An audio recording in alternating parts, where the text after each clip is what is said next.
The main logic board for my Centipede arcade game is finally in working order again, and it's all thanks to Eugene Mosh. For those not in the know, because I'd neglected to write a blog post about it at the time, I bought Centipede last November. In fact, the guy who sold it to me was gracious enough to help me move it into Trends and Treasures. He coincidentally caught me struggling with it outside the building while he was driving down South 12th Street, mere hours after I left his house. It truly was in classic condition. So much so, I'd be surprised if anyone had serviced it within the past 3 decades or longer.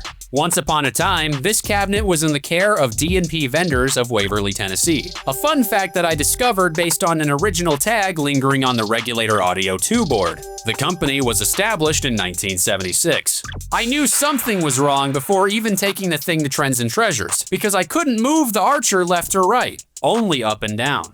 Being largely ignorant to these matters, I thought a new trackball would do the trick.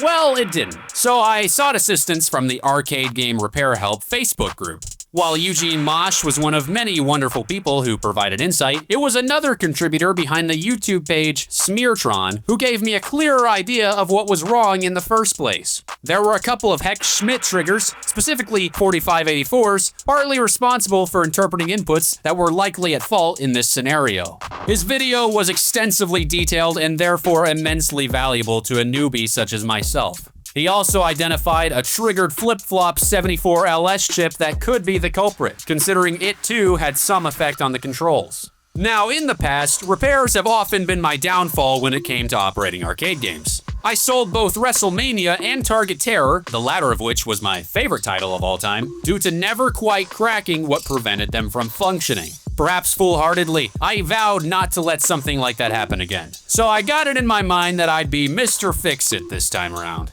I went as far as to purchase a Hakko soldering iron, along with the chips and sockets I'd need for the job. The only problem? I'd never soldered anything in my life. And anybody who had any sense had advised me not to practice on an important board. While I had intended to fool with a junk board first, I didn't prioritize doing so when the demands of life sapped my free time, ultimately resulting in a whole lot of nothing. That tweaky Centipede PCB simply sat on my filing cabinet, for entirely too long at that.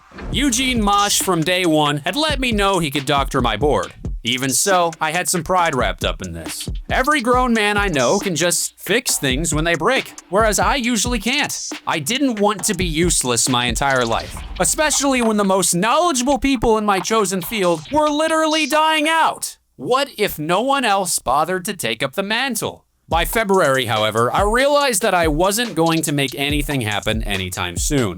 Instead of letting a busted game rot on location for who knows how many months longer, I resigned to let Eugene Mosh do what he does best to my PCB.